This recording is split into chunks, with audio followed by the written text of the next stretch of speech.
Cienītās dāmas un augsti godātie kungi, transporta līdzekļu, automobīļu, velosipēdu, motociklu un citu braucamu līdzekļu vadītāji, arī kājām gājēji.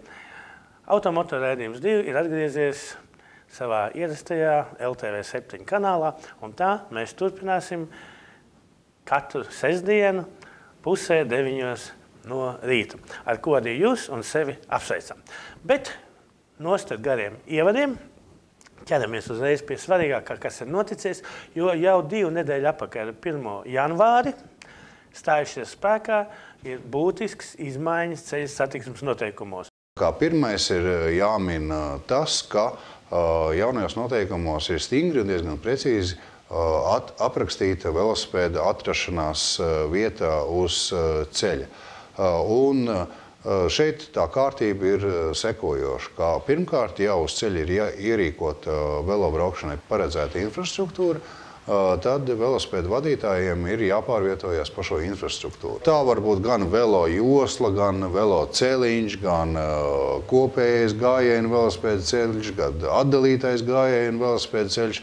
Pastāv dažāda veida šī infrastruktūra, kas ir paredzēta arī noteikumos, paredzēta arī standartos, tiek ierīkota uz mūsu pilsētas ielās, kur tad ir jāpārvietojas velosipēdistiem, lai viņiem nebūtu jābrauc kopā ar pārējiem transporta līdzekļiem, kas, protams, ir bīstami, kā arī, lai viņiem pēc iespējas mazāk būtu jādala viena telpa ar gājējiem, kas arī, kā rāda jau pašlaik iegūtā diezgan plaša pieredze, īsti nepatīk ne velosipēdistiem, un jo īpaši nepatīk arī gājējiem, kas jūtās šī gadījumā traucēti un apdraudēti. Bet tātad šis princips pirmkārt jāpārvietojas pa velo infrastruktūru. Ja tātad šīs velo infrastruktūras nav uz ceļa, vai velo infrastruktūras virziens nesakrīt ar to virzienu, kur vēlās braukt, ja nokļūt velosipēdu vadītājs, tad šī gadījumā velosipēdu vadītājiem ir jābaros pa brauktuvi, protams, tāpat kā tas vienmēr ir bijis, pēc iespējas tuvāk brauktuves labajai malai. Attiecībā uz ietvēm šeit arī ir diezgan būtiskas izmaiņas. Ja iepriekšējos ceļu satiksmes noteikumos mums velo braukšana pa ietvi nebija nekādā veidā ierobežota, atskaitot to, protams, ka gājējiem uz ietves bija priekšroka un viņi nedrīkstēja tapt traucēt vai apdraudēt, tad jaunajos satiksmes noteikumos braukšana pa ietvēm velosipēdu vadītājiem ir paredzēta kā izņēmuma gadījums. Tajos gadījumos, kad vai nu dēļ satiksmes intensitātes, laika, ceļā, apstākļiem braukšana pa brauktuvi ir apgrūtināta vai bīstama. Šeit gan ir atstāts arī izņēmums attiecībā uz bērniem līdz 12 gadu vecumam, kā arī viņu pavadītājiem. Tad šiem velosipēdu vadītājiem pa ietvi ir atļauts braukt jebkurā gadījumā. Jāatcerās gan atkal tas, ka jebkurā gadījumā uz ietves tas karalis un tas, kuram ir visas tiesības un visas priekšrocības, ir gājējs. Par to velosipēdu vadītājiem ir jāatcerās pārvietojoties pa ietvi. Nākošais būtiskākais, kas attiecās uz velosipēdu vadītājiem, tas ir tas, ka ir šajos noteikumos diezgan stingri un precīzi atrunāti dažādi kreisā pagrieziena veikšanas varianti. Kreisais pagrieziens gan velosipēdu, gan automobīļu vadītājiem ir viens no tādiem bīstamākajiem manevriem, prasa īpašu uzmanību. Ir satiksmes noteikumos paredzēti vairāki varianti, bet velosipēda vadītājiem pirms kreisā pagrieziena veikšanas ir jāizvērtē konkrētais krustojums, satiksmes intensitāte, joslu skaits un jāizvēlās priekš sevis šis visdrošākais kreisā pagrieziena veikšanas veids. Tātad kreiso pagriezienu varam veikt gan no labās malas, pārbraucot praktiski pāri pa krustojumam un tad ieņemot atkal labo malējo rindu, jeb arī, kas ir ļoti interesanti un līdz šim, kā saka, neredzēts, kad izdala no vidējās rindas. Tad tā var būt arī 2. un 3. rinda? Šī vidējā rinda, ar ko būtu jāsaprot, ka viņam ir tāpat kā automobīļu vadītājiem vai motociklu vadītājiem jāieņem kreisais malējais stāvoklis, attiecās uz tiem ceļiem, kuri faktiski pie mums arī ir visizplatītākie, kur braukšanai katrā virzienā ir ne vairāk kā viena braukšanas josla. Šī gadījumā patiešām velosipēdu vadītājs var pārkārtoties uz aslīniju un no šīs aslīnijas veikt šo kreiso pagriezienu. Bet jebkurā gadījumā Tas ir velosipēdu vadītāja lēmums, vai ir droši šādā veidā veikt šo kreiso pagriezienu. Tiem, kuriem liekas drošāk ņemot vērā vietu un satiksmes intensitāti, pārbraukt pāri pa krustojumu malu un nogriezties pa kreisi no pretējā stūra, viņi drīkst izmantot arī šo iespēju. Kas gan vēl būtu jāpiemina par velosipēdu vadītāju atraušanos uz ceļa, ir tas, ka gadījumā, ja uz ceļa ir iekārtotas tātad divas vai vairāk joslas, velosipēdu vadītājs tomēr nedrīkst braukt uz brauktuves tālāk par šo otro joslu. Ja man izdevās pareizi iedziļināties šajā jautājumā, tad braukt par pirmo un otro joslu var, bet no otrās nedrīkst izdarīt kreiso pagriezienu. Gluži tā nav. Faktiski velosipēdu vadītājiem jebkurā gadījumā ir jābrauc pa labo malējo joslu pēc iespējas tuvāk brauktos labai malai. Un, ja velosipēdu vadītājs brauc pa otro joslu, tam ir jābūt saistītam ar kaut kādu nepieciešamību. Viena nepieciešamība varētu būt tāda, ka labā josla aiziet, piemēram, pa labi, un otrā josla ir taisni, velosipēdu vadītājs ir iecerējis braukt taisni, viņš atrodas savā joslā. Otrs gadījums, kad velosipēdu vadītājs varētu atrasties otrajā joslā, ir tāds gadījums, ja kreisā pagrieziena veikšanai ir paredzēta tikai šī otrā josla, un velosipēdu vadītājs vēlas arī veikt šo kreiso pagriezienu. Tajā gadījumā atkal ir spēkā tāda kārtība, ka kreisais pagrieziens ir jāveic no šīs joslas labās malas. Līdz ar to izveidojās normāla situācija, ka gan automobīļu vadītāji, gan velosipēdu vadītāji no šīs joslas smuki nogriežās visi pa kreisi. Velosipēdu vadītājs paliek arī ceļa labajā malā, neveidojās šis iespējamais konflikta punkts, neveidojās bīstama situācija.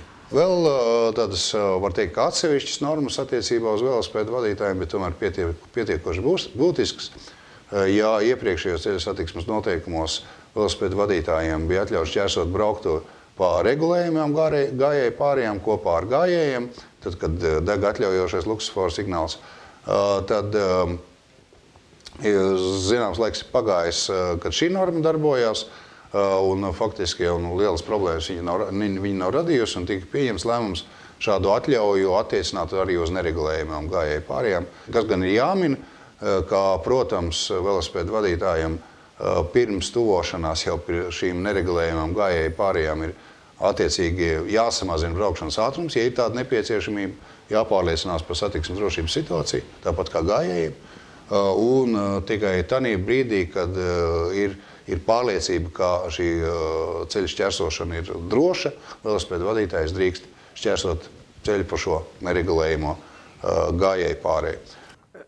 Atsauce uz to, ka velosipēdistam braucot jāšķērso gājēju pārēja gājēju kustības ātrumā, vairs nav šī iebilduma. Ir arī šī atsauce, ka patiešām velosipēdu vadītājiem ir arī pat gājēju pārēja jāšķērso gājēju kustības ātrumā. Un vai drīkst šķērsot vairāku joslu braukšus pa gājēju pārēju? Jā, drīkst šķērsot arī vairāku joslu braukt pa šo neregulējumo gājēju pārēju, bet atkal spēkā ir tie paši nosacījumi, kad ir jau tuvojieties gājēju pārēju, ir jāpārliecinās par satiksmes drošību, tomēr par to, ka transporta līdzekļu vadītāji arī redz šo velosipēdu vadītāju, ir spējīgi nobremzēt, teiksim tā, no savu braukšanas ātrumu. Un gadījumā, ja šī šķērsošana ir droša, tad velosipēdu vadītājs to var arī veikt. Vēl viena lieta,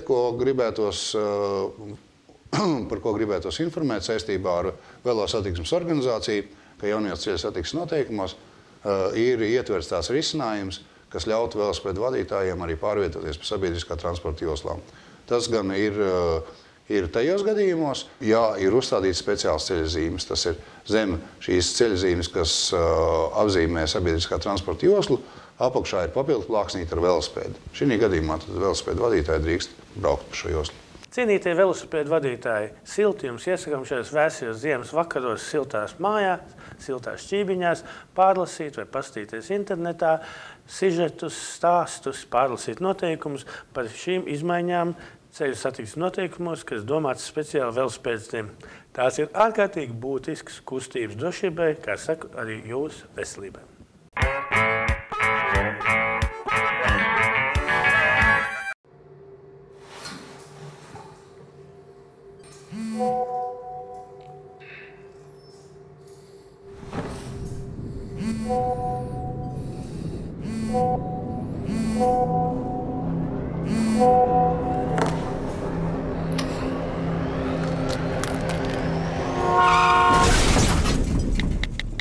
Mājas ceļam acīs. Maigoni ilgais vai beigāt no parāda? Man vienmēr dzīvē veicies, vienmēr. Un arī šobrīd bija tāda sajūta, ka es tikšu cauri sveikā. Es tā kā agrāk arī esmu braucis bez otstas, bet iekritu. Un ar savu neapdrošināto mašīnu ieskrēju taisni džipā. Tagad jāmaksā, es nemaz nezinu, kur lai ņem tik daudz naudas. Bet es samaksāšu parādu. Brauciens bez octa nozīmē, ka zaudējumi par izraisītu ceļu satiksmes negadījumu tiek sekti no paša kabatas.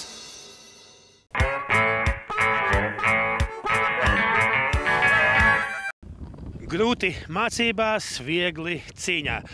Šo Suvorovu teicienu atcerējās Biķene kompaslas bāzes speciālisti un sarīkoja riktīgu jēriņu nakti tiem cilvēkiem, kas grib iemācīties droši braukt slidenos ziemas apstākļos. Klausies, man tāda aizdoma, ka tādu puteni es biju redzējis tikai filmās pa Vorkutu. Nu jā, vienu brīdi uznāca tādi tik ekstremāli ceļa apstākļi, ka mēs neredzējām uzdevumu to izpildīšanas vietu. Ja? Kurienes viņš sāk braukt? Nu jā, bet nē, būtens ir beidzies, ka mēs visu turpinām un turpinām jau 2. gadu. Un pieprasījums pēc šīm konsultācijām ziemas drošai braukšanai ir joprojām ļoti liels, ļoti augsts. Cilvēki ļoti labprāt visu uzklausa, ņem vērā mūsu padomus un par to liecina arī rezultāti, ka šis stundas beigās jau praktiski tie, kas ļoti nedroši jutās, tomēr ir pārvarējuši sevi daļa bailes, daļa neziņu, bet jūtās daudz drošāk uz slidenos ceļa apstākļiem. Kā tur ir? Vai ir vēl kādas iespējas pat mēģināt pieteikties, ja jāapmierinās ar to domu, kad nākošu gadu? Es nebūtu droši pateikt, vai mēs šogad vēl varēsim februārī kaut ko darīt, bet ja būs pienācīgi laika apstākļi, kas atļaus mums šo apmācību veikt, jo vajadzīgs, lai būtu sniegs, ledus, lai šie apstākļi nebūtu kā vasarā braukšana pa asfaltu. Protams, kad mēs turpināsim. Man liekas, kas ir ārkārtīgi simpātiski šī pieeja nelielās grupiņās, 2, vienlaicīgi pa 10 cilvēki, katrs atsevišķā trasē. Tiek katram apstāstīts, izmērīta riepa, kas vēl tiek izdarīts. Es saprotu, ka principā katrs tu par rāciju sadod kontaktu ar katru cilvēku. Katram cilvēkam ir tātad rācija mašīnā. Jā, protams, katram ir rācija mašīnā, un mēs izmantojam šo iespēju nokomentēt to braucienu, pievērst uzmanību kļūdām, kas izdarīts pareizi, kas ir neizdarīts, kā vajadzētu darīt labāk, lai izdotos, un ko katrā ziņā nevajadzētu darīt. Un ja, teiksim, šie braucēji to ņem vērā, tad jau stundas laikā, kad jau pēdējo reizi mēs braucam, praktiski 85–90% jau izdodās. Cik viņi reizes dabūna izbraukt un, teiksim, tos komentārus viņi dzird pa visiem 7, tā kā, ja kāds, kā saka, uzmanīgi klausās, viņš var klausīties arī citu kļūdas. Bet, teiksim, tu tiek minēt, gan jūs braucat ar manuālo kārbi, jums tur bija tik un tik milimetru protektoru, pievēršat uzmanību tam, pievēršat uzmanību šitam. Tā kā īstenībā tur informācijas gūzmi veseli tas stundas laikā. Tā informācija, ko mēs redzam, tā ir ļoti apjomīga un daudzi dalībnieki teikuši, ka jāizbraucam mājās, lai tas viss nostājās man galvā, un tad rītā ar skaidru galvu es tad turpināšu. Jo, tā informācija, ko mēs stundas laikā dodam, ko saņem šis braucējs, patiešām ir apjomīga un arī interesanta, un es domāju, arī vajadzīga. Tas līmenis, ja mēs salīdzinām arī pagājušo gadu ar šo gadu, noteikti viņš ir zinām pakāpe augstāks. Kas ļoti visvairāk priecē, tas ir tas, kad, ja mēs pagājušajā gadu redzējām mašīnas tur, teiksim, tādu diezgan švakiem protektoriem bija. Tad šogad tie švakie protektori ir samazinājušies, kur protektoru dziļums ir 3–5 mm. Viņš ir kļūst krietni mazāks un ir stipri pieaudzis jaunu riepu apjoms procentuāli. Cilvēki ir sapratuši, ka noteikti, kad kvalitatīvas labas riepas ziemā tomēr krietni padara braukšanu drošāku un pat patīkamāku nekā tādas riepas, ar kurām tā īsti nevar pus ceļu droši justies. Nodarbības, ja notiks, tad notiek darbdienu vakaros no 5 līdz? No 5 līdz 8 vakarā. Tad 3 maiņas? Jā, nosacīt 3 maiņas, un mēs laižam 2 plūsmās šīs maiņas, tā kā vienā vakarā viduvēji 50 braucēji pie mums paviesojās. Es ļoti ceru, ka iespējas apmeklēt biķernieku kompleksu sporta bāzi šajos te slidenajos, īsteni ziemīgajos apstākļos un pat tumsas apstākļos, kas, starp citu, arī sarežģīja visu šito braukšanu, ka būs arvien vairāk cilvēkiem, un tie būs tie cilvēki, uz kuriem mēs, kā saka, droši varēsim paļauties, viņus ieraugot uz ceļiem.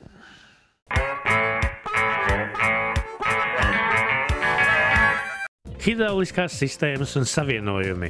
Firma Hydronex. Bez iepriekšējām 3 tirdzniecības un servisu vietām Latvijā, Rīgā, Aizkrauklē un Jēkabpilī, kur varat iegādāties un atremontēt visa veida hidrauliskās iekārtas, klātnācis jauns Hydronex tirdzniecības un servisa punkts Gulbenē.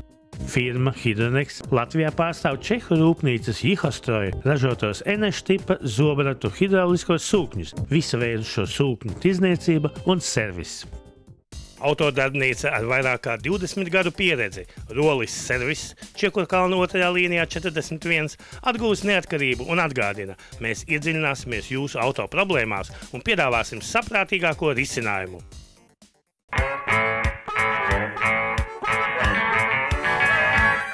Šogad pirmo reizi arī esam viesos pie Latvijas transporta līdzekļu apdrošinātāju biroja, un pirms sākam lielos šī gada darbus, varbūt īsumā apskatāmies uz to, kas izdarīts pagājušā gadā, un arī par šaubām, kādu uzdevumu stāv priekšā šogad. Runājot par pagājušo gadu, jāsaka, ka būtisks darbs ir paveikts attiecībā uz likumdošanas sakārtošanu, lai gan likumdošanas labojumi vēl nav sasnieguši, tad mūs visus, tad viņi nav vēl pieņemti, ja, bet viņi ir sagatavoti.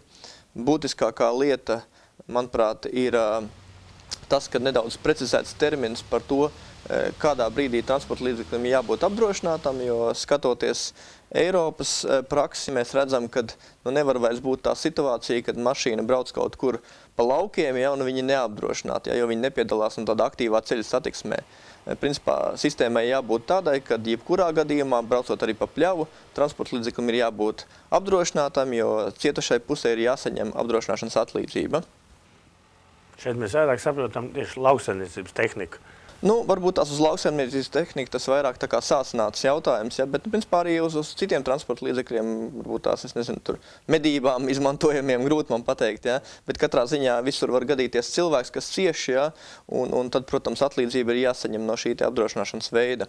Tad būtiska lieta ir attiecībā uz transporta līdzekļu tirdzniecību. Pašreiz mums ir tāda situācija, kad, ja nodotas transporta līdzekļu tirdzniecībā, cilvēks pat varbūt paraksta dokumentu, kad viņš neļauj vairāk šo te transporta līdzekļu izmantot, bet tajā pašā laikā atbildība viņam pastāv par šo te transporta līdzekļu, jo viņš ir joprojām īpašnieks. Tad tā kā paredzētie labojumi paredz to, ka jau tajā brīdī, kad jūs atdodat automašīnu transporta līdzekļu tirdzniecības uzņēmumam, tātad komersantam, tālāk jau komersants ir atbildīgs par šīs transporta līdzekļu apdrošināšanu, tad uz iepriekšējo īpašnieku vairs nekādas, iepriekšējiem īpašniekam nekādas problēmas vairs nebūtu.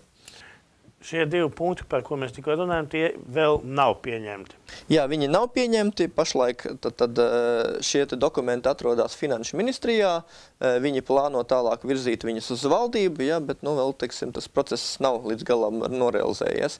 Līdz ar to, teiksim, tā kā tas ir likums, ja, no sākuma ir valdība, tālāk ir saime, ja, tā kā, pietiekami daudz vēl ejams, ja, ceļš, lai tie likuma labojumi ieraudzītu gaismu. Tad vēl viena lieta, ko varētu pieminēt, ir atlaides lauksaimniekiem un invalīdiem, kas mūsuprāt nav tomēr godīgas, jo, protams, invalīdus un lauksaimnieks vajag atbalstīt. Priekš tam ir dažādi fondi, kur varbūt šo te palīdzību varētu arī sniegt, bet ja mēs runājam par mūsu pašreizējo likumdošanu, tad šīs te atlaides šīm te kategorijām tiek maksāts no garantijas fonda, savukārt garantijas fonds tiek uzturēts no visiem tiem, kas apdrošinās, ja, tā skaitā no cilvēkiem, kas varbūt tās vairs nestrādā, pensionāriem, ja, un tad sanāk tā, ka, teiksim, pensionārs maksā lielāku šo te maksājumu par polisi, tāpēc, kad apdrošinātāji būs spiesti vēlāk dot atlaidi, piemēram, lauksaimniekam. Ja. Mūsuprāt, šī sistēma nav līdz galam sakārtot, un ar šeit būtu kaut kas nepieciešams mainīt.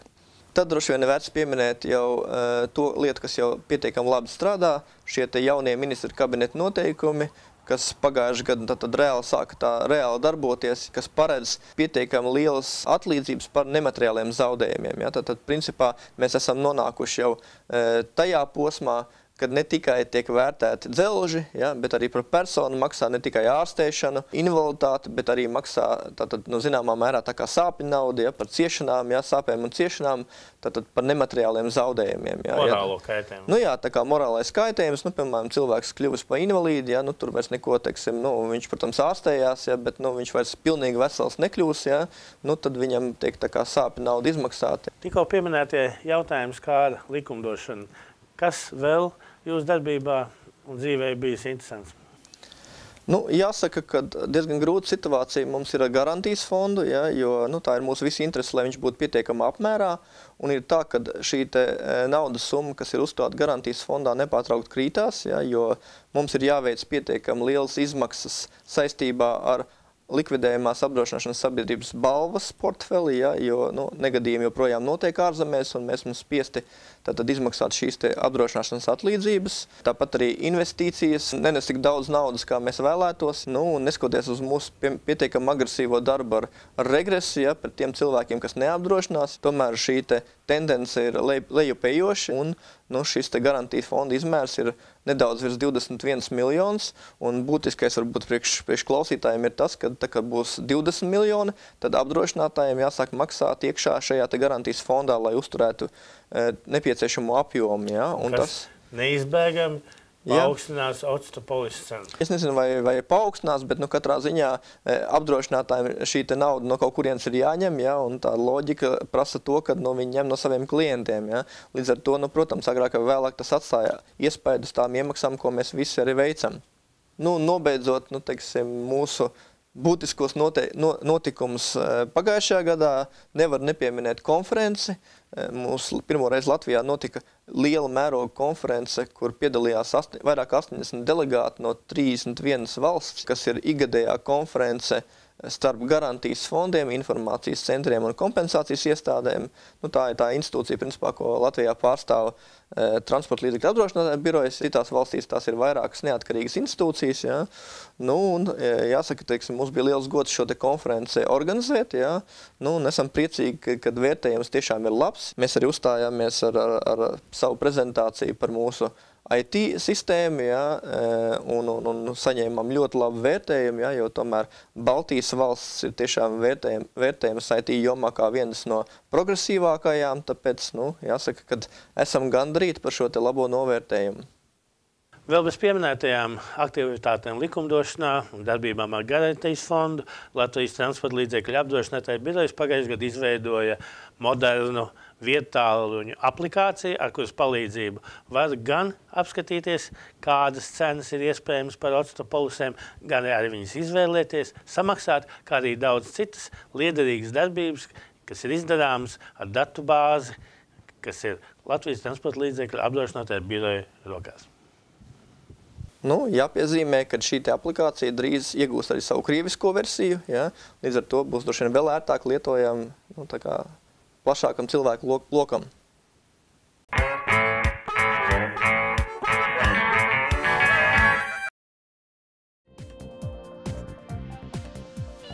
Raidījuma veidošanā izmantoti Media Range datu nesēji. Izplatītājs Baltijā TX Latvija.